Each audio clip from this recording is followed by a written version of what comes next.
Boa tarde, galerinha, tudo bem? Aqui é o professor Fabrício, de Geografia, e vamos lá, seguindo para mais uma aula para vocês. Meu cabelo hoje não está muito, né? Tá meio bagunçado, mas é que ele tá muito grande, então não vamos nem ajeitar, beleza?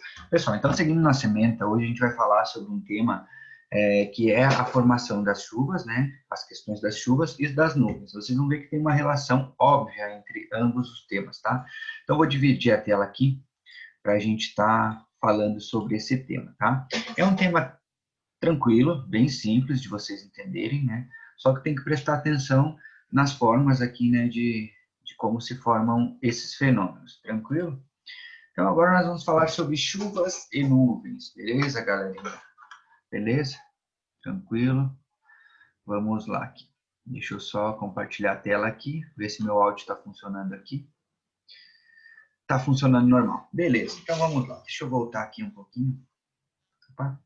Deixa eu voltar aqui um pouquinho. Aqui. Opa, passei errado aqui. Vamos voltar aqui. Mas que cacete. Vamos lá. Aqui deu um probleminha aqui. O professor se patifou aqui com a tecnologia. Então vamos lá. Galera, chuvas e nuvens é o nosso tema da nossa aula de hoje, tá, pessoal? Então, como se formam as chuvas, como se formam as nuvens, é isso que a gente vai falar isso. Muita gente tem curiosidade de saber como se formam as chuvas, né? Mas é bem tranquilo, bem fácil de se entender como se formam as chuvas. As nuvens também é um sistema bem tranquilo de se entender e eu acho que vocês vão conseguir entender a partir dessas aulas. Tranquilo? Primeiro a gente vai falar chuvas, né? A formação de chuvas, né? Como se forma, né? Muita gente se questiona, né, se pergunta, né, quando começa a chover, como que se forma, por que está chovendo, entre outras coisas, tá? São alguns fatores, né, que fazem a formação das chuvas. Mas os principais são dois fatores principais: umidade do ar, tá? E o calor, certo? E ainda existe, né, como a gente sabe, em alguns lugares que chovem mais do que outros, isso é normal. Mas, enfim, como que se forma a chuva, né?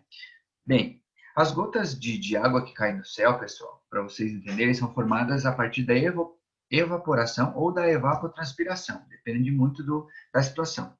Essas águas, né, que acabam evaporando, né, são vapores de água que acabam se misturando com o ar, elas acabam se elevando, óbvio, né?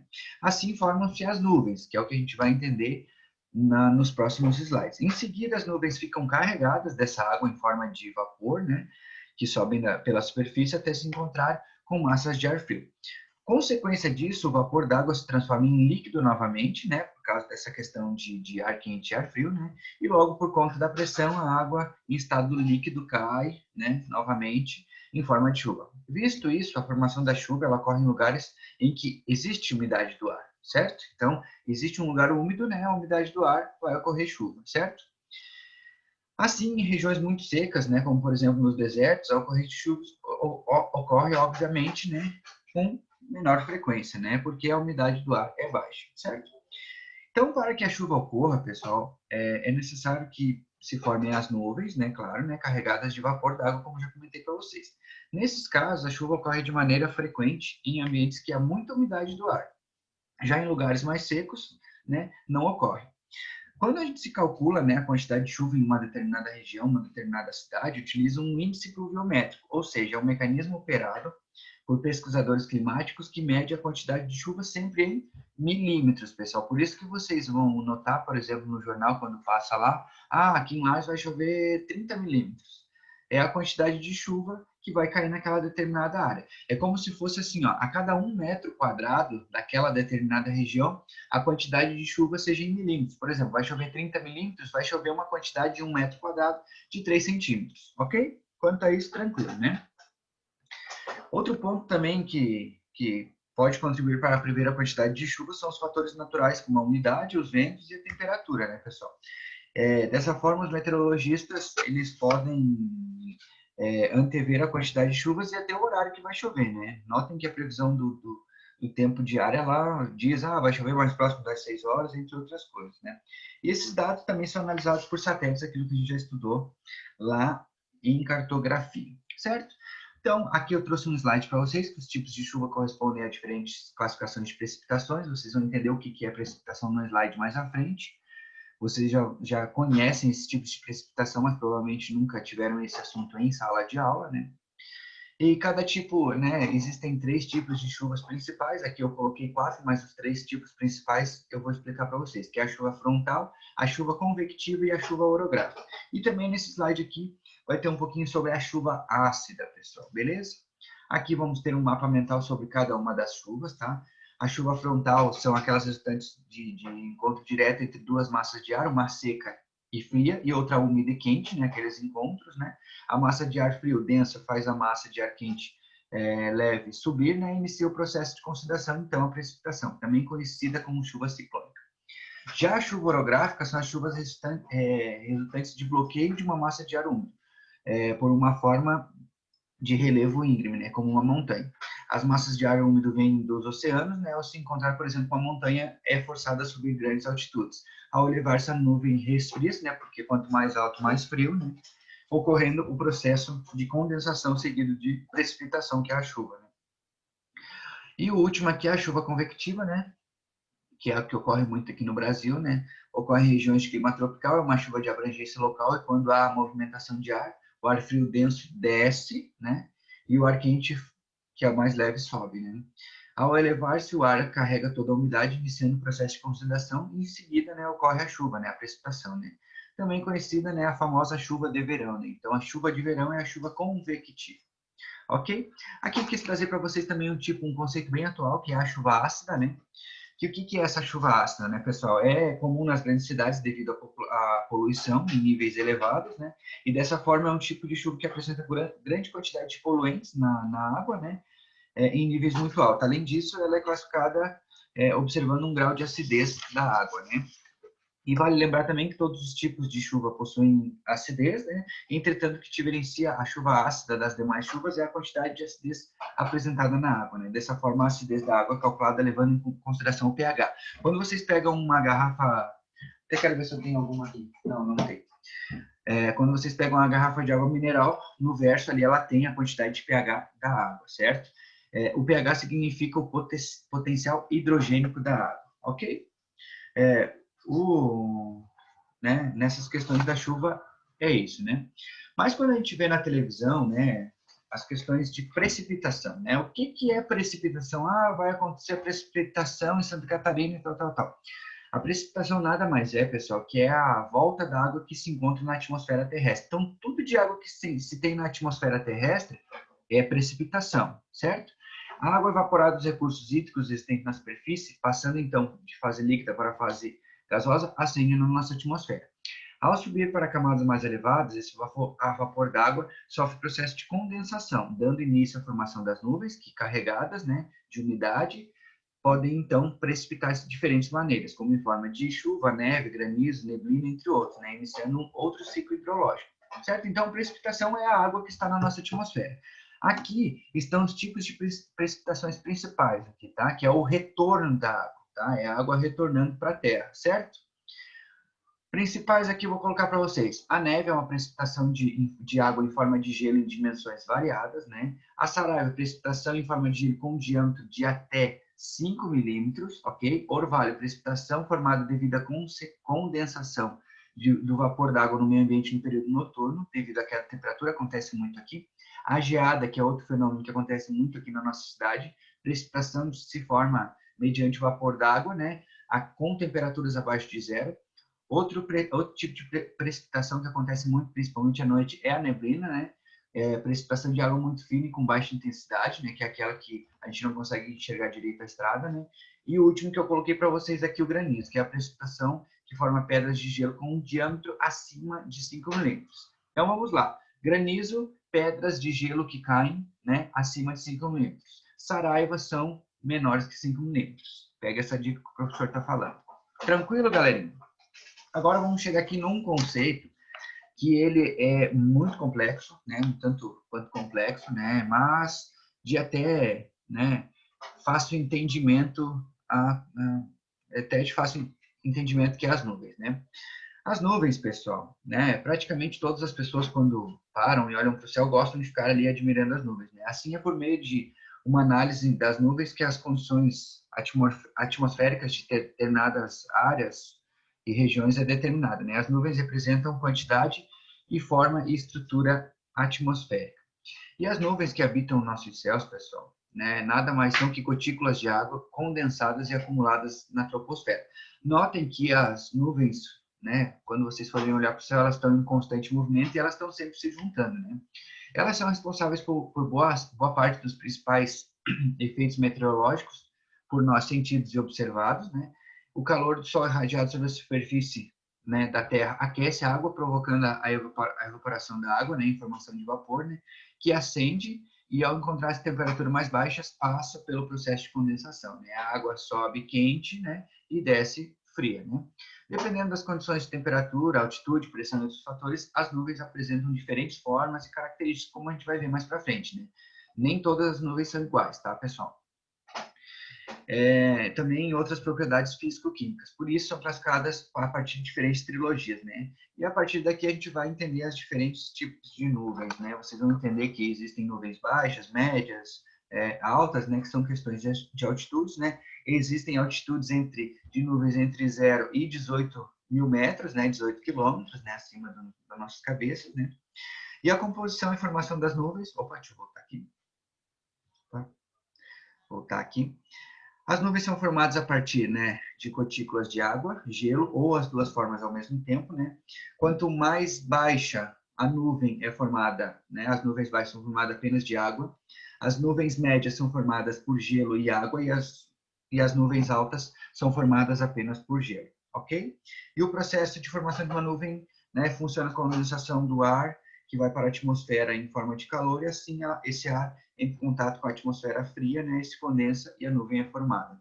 Dessa forma, quando o vapor se encontra próximo da superfície terrena, ocorre o que chamamos de neblina, né, e dessa forma as gotículas de vapor da água se apresentam, né, se transformam em água líquida, né.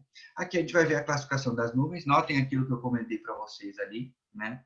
Existem os dois tipos aqui de nuvens de chuva, né, que são a nimbostratus e a cumulonimbus, né, e as demais, né, os demais tipos de nuvens, né. Então, beleza, né, as nuvens altas são aquelas que eu comentei para vocês, que são as cirrocúmulos, cirrostratus e cirros, são aquelas formadas por gelo, né.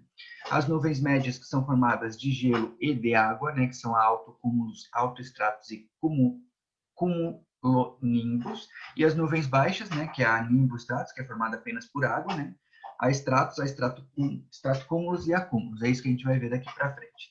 A cumulonimbus, ela é formada por água e gelo, né? Podem notar que ela é o maior tipo de nuvem que existe.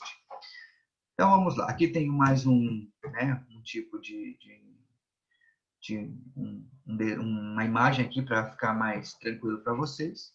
Aqui as classificações das alturas das nuvens aqui, né? Eu vou deixar esse slide para vocês estarem estudando, que eu vou cobrar isso numa prova, né?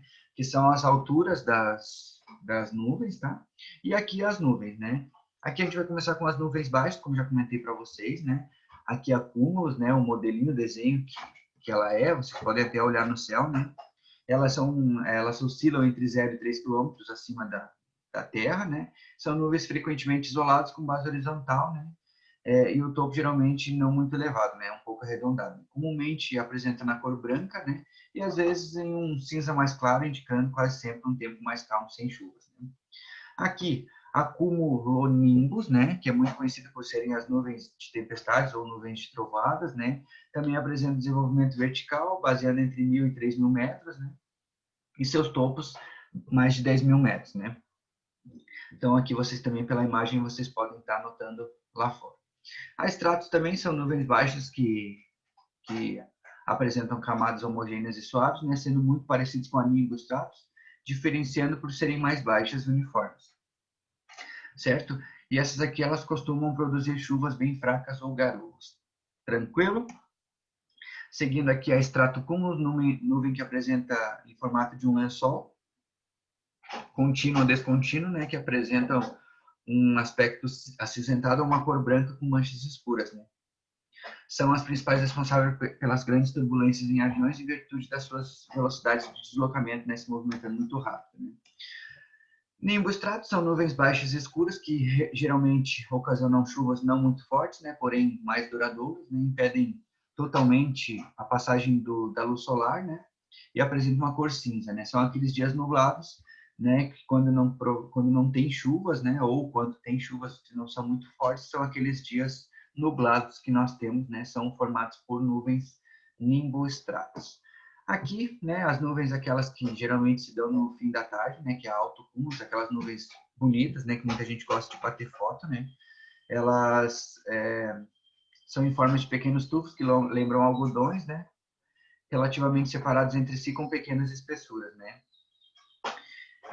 E são aquelas mais características no início ou no final do dia, né. Certo? Outra coisa legal aqui que eu coloquei aqui para vocês. Elas não formam chuvas, mas quando a sua presença ela é vista pela manhã, costuma indicar uma ocorrência de tempestade no final do dia. Estão ligados nessa informação que eu estou passando? Essa vocês vão ficar ligados, né? Quando tiver esse tipo de nuvem aqui, de manhã, no final do dia vai ter tempestade ou chuva forte. Tranquilinho? Aqui as autoestratos, né? Que são azuladas ou cinzentas, né? Em aparência de lençol que permitem uma relativa passagem de luz, né? Por encobrirem parcialmente o Sol, né? Mas sem a forma de halos, como acontece em cirrostrato. Um macete aqui para identificar uma autoestrato é olhar para o chão e ver se há formação de sombras. Caso isso ocorra, então não será uma autoestrato, sim uma cirrostrato. Fica essa dica aqui para vocês também. Outra nuvem que é legal, é bonita, a gente gosta de ficar olhando, é a cirrus, é o tipo mais comum de nuvens que fica presente no céu. Forma-se na parte mais alta da troposfera, aquilo que a gente já aprendeu nas aulas anteriores, estão associados a dias bons e ensolarados. Sua aparência é constituída por formas de linhas finas e compridas que acompanham o deslocamento dos ventos, né? Notem que elas estão sempre se movimentando. Aqui é a cirrostratus, essa aqui ela é mais difícil de se ver, né? É um fenômeno, né, difícil, né, de se aparecer, né? Ela a aparência de um lençol sobre o céu permite uma grande passagem de luz solar e, em alguns casos, a formação de halos, né, que é essa circunferência aqui em torno do Sol. Beleza? Seguindo aqui, as cirrocúmulos também apresentam formas de pequenos círculos e são muito semelhantes a autocúmulos, né, diferenciando apenas por apresentar a cor branca, né, que ela é inteira branca, né, não é acinzentada, né, ocupam grandes áreas e podem aparecer tanto em sequência quanto de formas isoladas, né, são nuvens também bonitas da gente estar olhando.